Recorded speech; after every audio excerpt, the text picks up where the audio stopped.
അങ്ങനെ ഞങ്ങൾ കാഞ്ചീപുരം കൈലാസനാഥ ക്ഷേത്രത്തിൽ എത്തിയിട്ടുണ്ട്. ഒരു ഓട്ടോ പിടിച്ചു അവർ കൊണ്ട് അവിടെ ആക്കി. സിറ്റിയിൽ നിന്നും കുറച്ച് ഉള്ളിലോട്ട് കുറേ യാത്ര ചെയ്യേണ്ടതായിട്ടുണ്ട്.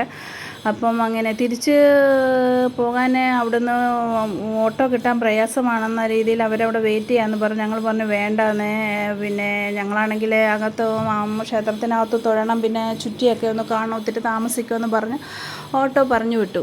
അതിനുശേഷം ആദ്യം തന്നെ അങ്ങോട്ട് കയറിയപ്പോൾ തന്നെ അവിടുത്തെ ശില്പങ്ങളൊക്കെ കണ്ടപ്പോൾ തന്നെ ഒരാൾക്ക് അവിടെ നിന്ന് ഫോട്ടോ എടുക്കണമെന്ന് ഉള്ള ഒരാഗ്രഹം. അങ്ങനെ 1-2 ഫോട്ടോ ഒക്കെ അവിടെ നിന്ന് എടുത്തതിന് ശേഷം ഞങ്ങൾ ആദ്യം തന്നെ ഈ ക്ഷേത്രത്തിൻ്റെ ചുറ്റി ഒന്ന് കാണാമെന്ന് വിചാരിച്ചു. അങ്ങനെ ഇങ്ങനെ ചുറ്റി കാണുന്ന കൂട്ടത്തിൽ നമ്മളെ അതിശയിപ്പിക്കുന്ന ഈ ചുറ്റുമതിലെല്ലാം ഈ ശില്പഭംഗിയുടെ ഒരു ഉത്തമ ഉദാഹരണമെന്ന് പറയാം.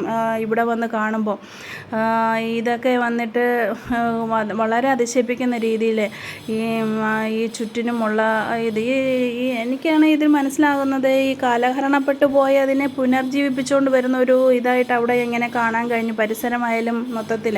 അപ്പോൾ അന്വേഷിച്ചപ്പോഴാണ് ഇപ്പോൾ ഇതാണ് കേന്ദ്രത്തിൻ്റെ സംരക്ഷണയിലാണ് ഈ ക്ഷേത്രമെന്ന് മനസ്സിലാക്കാൻ കഴിഞ്ഞത്. അതുകൊണ്ട് തന്നെ അത് വ്യക്തമാകുന്നുണ്ടായിരുന്നു. അത്രത്തോളം ഇതിനെ ഈ ചെടികളും മറ്റൊക്കെ വെച്ച് പിടിപ്പിച്ച് വളരെ ഒരു ഗാർഡനിങ് സംവിധാനത്തോടു കൂടിയാണ് ചുറ്റിലും ആക്കിക്കൊണ്ട് വന്നുകൊണ്ടിരിക്കുന്നത്. അത്ര വൃത്തിയും നല്ലൊരു മനോഹരമായ രീതിയിൽ കാണാൻ കഴിയുന്നുണ്ട്.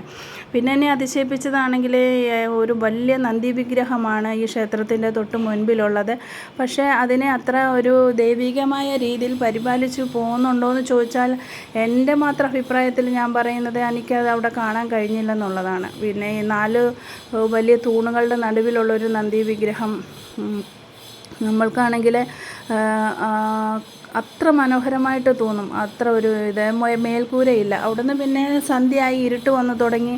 മൊത്തത്തിലുള്ള ചുറ്റിക്കാണലെല്ലാം കഴിഞ്ഞിട്ട് ഈ ചുറ്റുമതിലിൽ തന്നെ ഭയങ്കര ഹൈറ്റുള്ള ചുറ്റുമതിൽ, അതിൽ തന്നെ ഈ ശിലാവിഗ്രഹങ്ങളൊക്കെ ഈ കണ്ടുവരുമ്പം അതാണെങ്കിൽ ഈ പല്ലവർ കാലത്തെ ക്ഷേത്രമാണ്, പണി കഴിപ്പിച്ച ക്ഷേത്രമാണ്. ഇത് രാജസിംഹ പല്ലവരുടെ ഒരു സ്വപ്നമായിരുന്നു ഈ ക്ഷേത്രമെന്നാണ് പറയപ്പെടുന്നത്. അപ്പം അതുകൊണ്ട് തന്നെ പല്ലവരുടെ ഒരു സിമ്പൽ അത് സിംഹത്തിൻ്റെ ഇതാണ്. അപ്പോൾ ആ ചുറ്റുമതിലിന് നിറയെ സിംഹത്തിൻ്റെ ഇതുണ്ടായിരുന്നു, ശില്പങ്ങളൊക്കെ ഉണ്ടായിരുന്നു.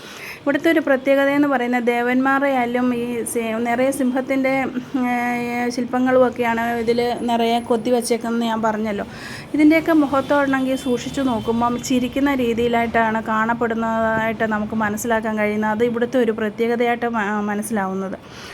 അതിനുശേഷം അകത്ത് അപ്പോഴത്തേനും സന്ധ്യ ഇരുട്ട് വീണ് തുടങ്ങി. പിന്നെ അകത്താണെങ്കിൽ അങ്ങനെ വീഡിയോസിനൊന്നും അലോ ഒന്നും ചെയ്തിട്ടില്ല. അത് കാരണം നമുക്ക് പറ്റുന്ന രീതിയിൽ കുറച്ചൊക്കെ എടുക്കാൻ കഴിഞ്ഞിട്ടുള്ളൂ. നന്നായി ഇരുട്ട് വന്നു തുടങ്ങി, കണ്ടില്ലേ? ആ ഇരുട്ടിൽ എടുത്തേക്കുന്നതാണ്.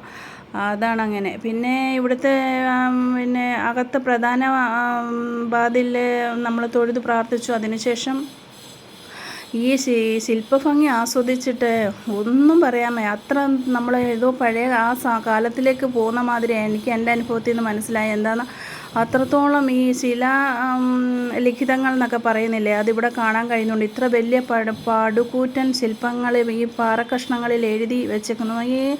ഈ ലിഖിതങ്ങൾ ഞാൻ നോക്കുമ്പോൾ അത് തമിഴിലാണ് എഴുതി വെച്ചേക്കുന്നത്. അവിടുത്തെ ചരിത്രങ്ങളും അന്നത്തെ സംഭവങ്ങൾ പലതും അങ്ങനെ എഴുതി വെച്ചേക്കുന്നു. അതൊരു പ്രത്യേകത. പിന്നെ ഈ ശില്പഭംഗി അകത്താണ് ഈ വലിയ വലിയ പാറക്കഷ്ണങ്ങൾ. ഇതൊക്കെ എങ്ങനെ ഇത്രയും കൂറ്റൻ ഗോപുരങ്ങളും മതിലുകളും ഒക്കെ ഇത് ഇങ്ങനെ ആ മണ്ട കയറ്റിയെന്നൊക്കെ ആലോചിച്ച് നിന്ന് പോകും. പക്ഷെ അങ്ങനെ ആലോചിച്ച് നിൽക്കാൻ സമയമില്ലായിരുന്നു. ഞങ്ങളങ്ങനെ ഇറങ്ങിയപ്പോൾ അവിടെ ചെറിയ വിഗ്രഹങ്ങൾ, ഇങ്ങനെ ദൈവിക വിഗ്രഹങ്ങളൊക്കെ കണ്ടു. അതൊക്കെ കണ്ടു. അപ്പോൾ ഒരാൾക്കൊരു ചെറുത് വാങ്ങിക്കൊടുത്തു, വേണമെന്ന് പറഞ്ഞ് വാങ്ങിക്കൊടുത്തു. അവിടുന്ന് പിന്നെ ഞങ്ങൾ അവിടെ വന്നതിൽ ഒരു ഓട്ടോ തിരിച്ചു പോകുമ്പോൾ അത് കിട്ടി. അങ്ങനെയാണ് അവിടെ നിന്ന് മെയിനായിട്ട് ആ ക്ഷേത്രത്തിൻ്റെ അവിടെ നിന്ന് ഓട്ടോ കിട്ടുന്നത് നമുക്ക് തിരിച്ചു പോകാൻ. അങ്ങനെ അതിൽ കയറി ഞങ്ങൾ പിന്നെ തിരിച്ചു പോകുന്ന റൂമിൽ പോകണം. അങ്ങനെ പോകുന്ന വഴിക്ക് ഉള്ള അവിടുത്തെ ഒരു കാഞ്ചീപുരം സിറ്റിക്കകം തന്നെയാണ്. അപ്പം അങ്ങനെ പോകുന്ന അവിടുത്തെ ഇതെന്ന് പറഞ്ഞാൽ കാഞ്ചീപുരം എന്ന് പറഞ്ഞാൽ ക്ഷേത്രങ്ങളുടെ ഒരു വലിയ ഒരു എടുത്തു പറയത്തക്ക ഒരു ഇതായിട്ട് തോന്നും. എന്താണ് ലൈറ്റും കണ്ടില്ലേ കാര്യങ്ങളൊക്കെ, ഇതൊക്കെ ഓരോരോ ക്ഷേത്രങ്ങളാണ്. അപ്പം ആ ഒരു ഭംഗിയാണ് അവിടുത്തെ ഒരു പ്രത്യേകത. അത്ര തിരക്കും അവിടുന്ന് പിന്നെ ഞങ്ങൾ ഓട്ടോക്കാരോട് പറഞ്ഞു ഇങ്ങനെ ഭക്ഷണം കഴിക്കണം. ഞങ്ങളാണെങ്കിൽ അത് എവിടെ ഒന്നും കുറച്ച് കുഴപ്പമില്ലാത്തൊരു ഹോട്ടലിലാണ്. അപ്പോൾ അവരാണെങ്കിൽ ഈ ഹോട്ടലിലാണ് നമ്മളെ കൊണ്ട് നിർത്തിയത്. ഇവിടെ ഇത് നന്നായിട്ടുണ്ടാകുമെന്നും പറഞ്ഞു. അവിടുന്ന് പിന്നെ ഞങ്ങൾ ആഹാരം കഴിച്ചു രാത്രിയിലേക്കുള്ളത്. ഞങ്ങൾ ഇന്ന് രാവിലോട്ടുള്ള യാത്രയൊക്കെ ആയിരുന്നു. അങ്ങനെ ഭക്ഷണമൊന്നും കഴിക്കാൻ കഴിഞ്ഞില്ല. ജ്യൂസും ചായയൊക്കെ സ്നാക്സ് ഒക്കെ ആയിട്ട് നിന്നത് കാരണം പിന്നെ രാത്രിയിലെ ഭക്ഷണം കുഴപ്പമില്ല, നന്നായി കഴിച്ചു. അതിനുശേഷം ഇനി റൂമിൽ പോകണം, ഇനി നന്നായിട്ടൊന്ന് ഉറങ്ങണം.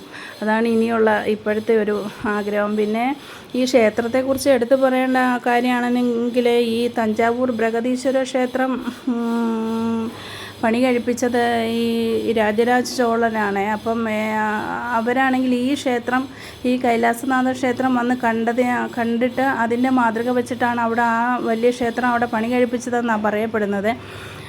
അപ്പോൾ അതൊരു പ്രത്യേകത, അത് എടുത്തു പറയണമെന്ന് തോന്നിയുകൊണ്ടാണ്. പിന്നെ കുറേ ഉണ്ട് ഇതിൻ്റെ കാര്യങ്ങളൊക്കെ പറയാൻ. ഞാനാണെങ്കിൽ വീഡിയോ ആണെങ്കിൽ വളരെ ചെറുതാക്കിയാണ് എടുത്തേക്കുന്നത് നിങ്ങളുടെ മുമ്പിൽ. അതുകൊണ്ട് ഇത്രയും പറഞ്ഞു നിർത്തുന്നു.